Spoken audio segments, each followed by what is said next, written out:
Hey, what's up, everybody? It's Preserving Live Sports, and I'm back here for another NBA video. So, last night, Warriors, Trailblazers. Great game down to the end. It was a real, people call it a nail biter. I call it a real edge of your seat type of game. Just a game that really went back and forth in the fourth quarter. Now, early in the game, especially in the first half, the Blazers played extremely well. They came out and just balled out in the first half. They were up 65-50 at halftime. Looking like it was going to be one of those upset alerts. I personally knew that Golden State was going to come back and win. I just had that feeling. I picked them to win the game. Now you're probably like, well, how would you know that? Well, I know that because they're champions. They've done this before. They've been in this spot before, especially against a team like Houston last year. And even though that team didn't have a Chris Paul, well, this team they have that championship pedigree. The team that they've been in tough spots before. I just trust the champs. That's all it really is. Just going to let you guys know a little stat. The Warriors hit 9 of 29 threes. The Blazers hit, 18 of 39. So, Blazers shot 46% from three. What really happened was, it's always that third quarter for teams against the Warriors where and it wasn't even the beginning of the third quarter. What really happened was the Warriors were still down 17-16. 8 minutes left. Then the Warriors came out of that timeout and just blitzed the Blazers for 13 straight. It was a 13-0 run. Came back, tied the game. Klay Thompson took the lead with a three-pointer. Oracle was going wild. So it was just that game where it was just so exciting to watch. And then the Blazers actually took the lead back in the fourth quarter. Even in the third quarter, the Blazers took the lead and the Warriors took it back. So back and forth the whole game. Actually, the third quarter is really the Warriors' quarter. Then the fourth quarter came. Blazers took an 8-point lead. This is when people, I think, started to worry again for the Warriors. And the Warriors, once again, they were down, I believe it was 108 to 100. Warriors were down 8. Went on a 14-3 run to end the game. And people kept talking about the traps that you would trap Steph Curry in the pick and roll. Because in the last game, they were just allowing him to come off. It was ridiculous. Now, it did work a lot during the game. And I'll tell you that to me, it worked because you forced the Warriors to either shoot bad shots or you force them to not take those threes and you force them to make either bad passes. Early in the game, there weren't many bad passes, but a lot of indecisions what to do coming off the pick and roll. And I didn't see a lot of great rolling by Draymond Green or other guys. So it was just really weird how the pick and roll wasn't working early in the game because they were trapping or they were playing really hard up so you couldn't get over. And then you couldn't really see the roll man. So to me, that was the big thing. But later in the game, the pick and roll worked exceptional. And especially on the last score of the game when the Warriors worked that pick and roll with Steph Curry and Draymond, which worked for years and it continues to work, where Steph Curry played it perfectly where he took both guys. He took Myers Leonard and he took, I think it was Damian Lillard or somebody else. He took them both on the pick and roll. And Draymond just methodically, him and Steph were in unison just jogging. Steph at the last moment that he could, because he drew in Myers Leonard, dumped it to Draymond. Draymond hit the layup. 114-111. It's this type of play that the Warriors offense is so unique and so hard to guard because it seems always at the right moment they know exactly when to make a play or when to make the right pass, when to take a good shot. So they're a team that is so smart and so battle tested, like I said. They know what to do in every different moment and know what to do in different moments of the game to either win it, close it out, or just blow the game wide open. It was that to me was a staple and an example of how this Warriors team can be actually as explosive with KD or not even more explosive without KD because of how great they know how to execute in different moments.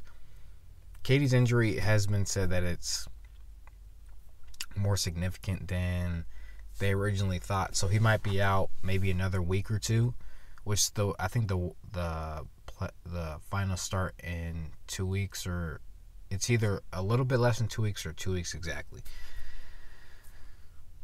This, and another thing,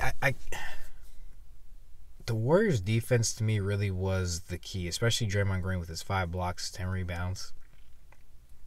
This team operates so well defensively because most of the time when they turn it on, they're all operating on a string. They're closing out possessions with either steals, rebounds, or blocks. And then you have guys who are their staples in Draymond Green. Klay Thompson's always been a great defender on the perimeter. He doesn't get steals or blocks really, but he's so great at contesting shots. Then you have Andre Iguodala, who strips the ball. Just tremendous at it. And I also like what Kevon Looney did for them, him coming off the bench, making all 6 of his shots, getting rebounds offensively, defensively, playing great one-on-one defense.